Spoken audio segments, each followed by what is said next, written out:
கோவிலில் இருக்கிற மகளிர் இந்து பக்தர்கள் நாங்கள் 6 மணி நேரமாக நிற்கிறோம். ஆனால் இதுக்கு எந்த ஏற்பாடும் இல்லை. குழந்தைகளுக்கு ஒரு தண்ணி கொடுக்கணும்னா கொடுக்க முடியல அப்படின்னு. அதுக்கு சேகர் பாபுங்கிற ஒரு ஆணவ பேர் வழி என்ன சொன்னார் ஞாபகம் இருக்கா அவங்களுக்கு? எனக்கு இருக்கு. திருப்பதிக்கு போய் 24 மணி நேரம் நிற்பானுங்க, இங்க 6 மணி நேரம் நிற்க மாட்டான்னு. அது நின்னதுனால தான்டா செத்து போனாங்க. அப்படி நின்னதுனால ஒரு வெட்கம் கட்ட ஆணவ பேர் வழி ஹிந்து விரோத தீய சக்தி தமிழகத்துல ஹிந்து சமய அறநிலைத்துறை மந்திரியா இருக்கிறதுனால தான் I request the honourable chief minister to sack this fellow.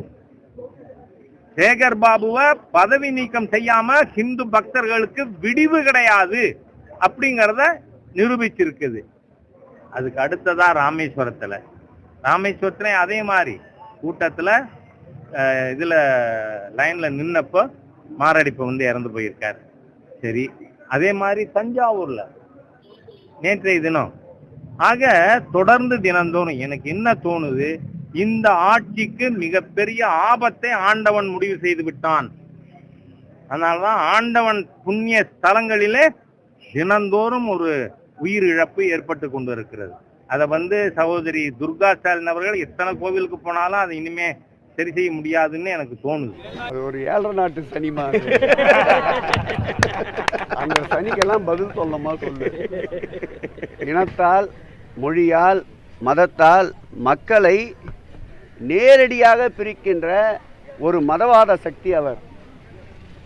Hindu சமய அறநிலைத்துறையை பொறுத்தளவில் வரலாற்றில் இல்லாத அளவிற்கு மக்கள் மகிழ்ச்சியோடு இருக்கின்றார்கள்.